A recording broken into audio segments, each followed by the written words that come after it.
Don't let life make you change your name.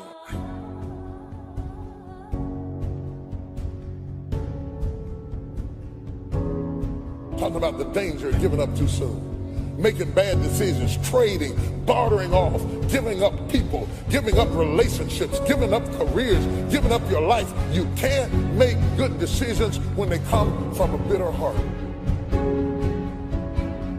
No matter how strong you are, if you're not careful, a series of losses will affect how you feel about yourself, how you see life, and how you approach the future. That's why even when you lay down at night, you can't rest, because your body is still playing repeat of a narrative of things that aren't even there anymore. But your body's reacting because it's still going on in your head. But they say if for 21 days you can change your story. Saying I'm the head, not the tail. I'm above and not beneath. I'm more than a conqueror. Hallelujah. I'm going to be blessed in the city. I'm blessed in the field. Wherever I go, I will be blessed. I'm saying it over and over again. In the morning, you have it for breakfast. At noon, you have it for lunch. At night, you have it for a midnight snack. I am good looking. I am somebody. I deserve to be loved. I belong in a place of blessing. I'm supposed to be blessed. After a while, you just say, I can do all.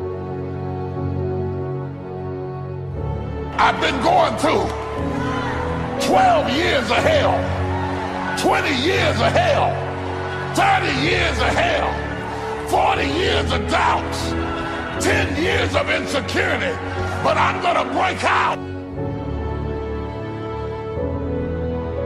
You'd be surprised at the people that never analyze what's going on with them. You'd be surprised at the grown people in this room who cannot explain themselves. 50 years old and you still can't explain what's going on with you. You never check you out. And you want somebody else to do the hard work of knowing you rather than you knowing yourself. When life doesn't turn out the way you think it ought to turn out, you look for somebody to blame. It's your fault that I'm in this condition. The lack of faith affects your attitude when you stop believing.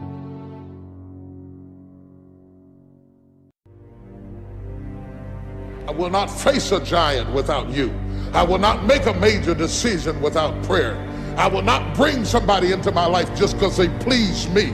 I'll submit myself, my destiny, my future over to you. You are my foundation. You are my rock. You are my fortress. You are my strength. You are my defense. Without you, I can do nothing. You are the substratum of every dream I have ever dreamed in my life, and I will take no promotion you don't want me to have, and I will accept no friend you don't want me to have. You're my rock. You owe him a level of commitment. You owe him a level of commitment.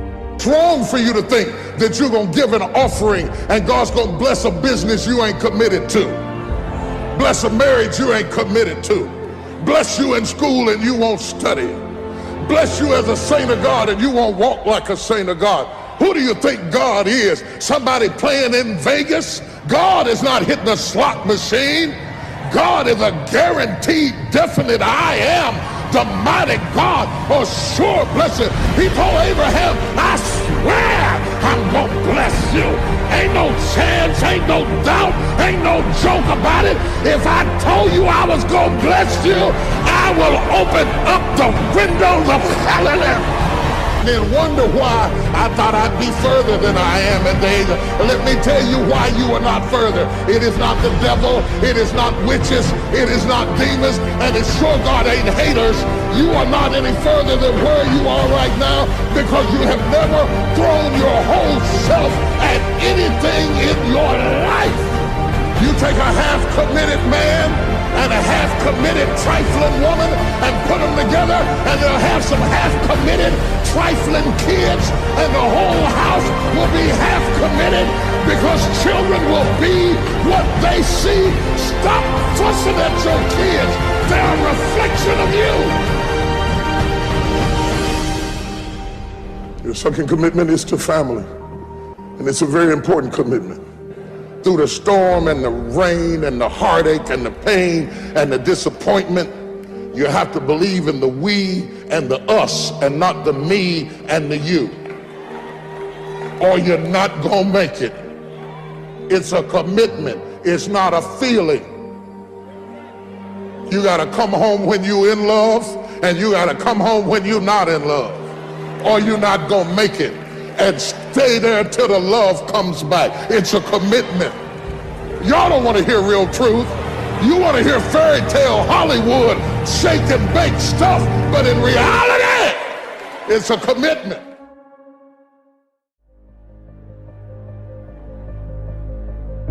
I can do all things. Somebody say, I can do all things. Say it again, I can do all things. Wouldn't it be amazing if you believe that? Wouldn't you sleep good tonight if you believe that? Wouldn't you walk around with your head up and your back straight if you believe that? Say it again, I can do all things. You wouldn't be intimidated by anybody, anywhere, at any time if you just believe that. Say it again, I can do all things. Can you imagine how different your job interview would go if you really believed that and walked in, they said, what do you do? I can do. Imagine if you were taught that from the time you were born into the world. The first thing your mama told you when they spiked you on the behind is, don't worry about it, baby. You can do all things. I want you to understand that the predicament that you are in right now does not define your destiny. Every time something whispers in your ear and says, you can't make it through this, you can't take this, you're gonna have a nervous breakdown, you're gonna lose your mind, you're gonna die like your mama did, you're gonna get sick like your daddy did, you gotta talk back to those voices and say, hey! Sickness is a liar. Failure is a liar. Depression is a liar. Suicide is a liar. Despair is a liar. Spiritual heaviness, you're a liar. Disease, you're a liar. Can't learn, you're a liar.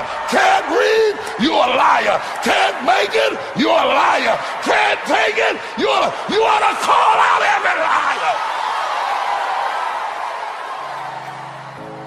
And so there's a feeling of being vulnerable and insecure when you get into a fight with a devil that knows all about you, and you start getting punched in the mouth and hit in the head and get frustrated and say, God, how can I win? I'm wondering if there's anybody in here today who's ever gotten exasperated and frustrated and tried to walk with God, and because you was up under so much attack, you threw up your hands and said, God, how can I win? It seems like to me, whenever I take 2 steps forward, I get knocked 3 steps back. Lord, how can I win? How do you expect me to come out? Because every time I get somebody I can trust, something happens to them. And every time I think I found somebody, they betray me. And every time I think I'm starting to pull it together, something knocks me back in the hole again. How can I win? Well, my brothers and my sisters, I believe I'll preach since I'm here. My brothers and my sisters, maybe you picked the right Sunday morning to come to church because God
and you're tied up and you're tangled up and you're confused, and after a while you start going down. But if you just stay out of the ring and start throwing a few scriptures across the ropes and tell him something like, the battle is not mine. Battle is not mine. It belongs to God. And if you tell him, my God shall supply all of my needs according to his riches and glory. If you tell him, I can do all things through Christ who strengthens me. If you tell him, Satan, the blood is against you. And if you don't know any scriptures, tell him, devil, I hear you knocking, but you can't come here. But whatever you got to do, whatever you got to do to fight, you got to arm yourself with the understanding that you don't get in the ring with the enemy. I want to remind you that the book of Jude teaches us that Michael, who was carrying the body of Moses, when he was carrying the body of Moses back to glory, Satan came to steal the body of Moses out of the arms of Michael, the archangel. Now you must understand that Michael is not just an angel. He is in fact an archangel. He is the captain of the brigade. He is in charge of all of the other angels. And face to face with the devil, he didn't fight him himself, but he said, I dare not bring a railing accusation against you, but I choose rather to say, Satan, the Lord rebuke thee. The devil would rather you say anything than to say, the Lord rebuke thee. He would rather you fight him with willpower and mind power and attitude and positive thinking and new age philosophy and meditation. But I dare you to get backed up in a corner and say, wait a minute, devil, the battle is not mine. It belongs to the Lord. And I'm going to submit my way unto the Lord. And I know that God is going to bring out. This message is for you.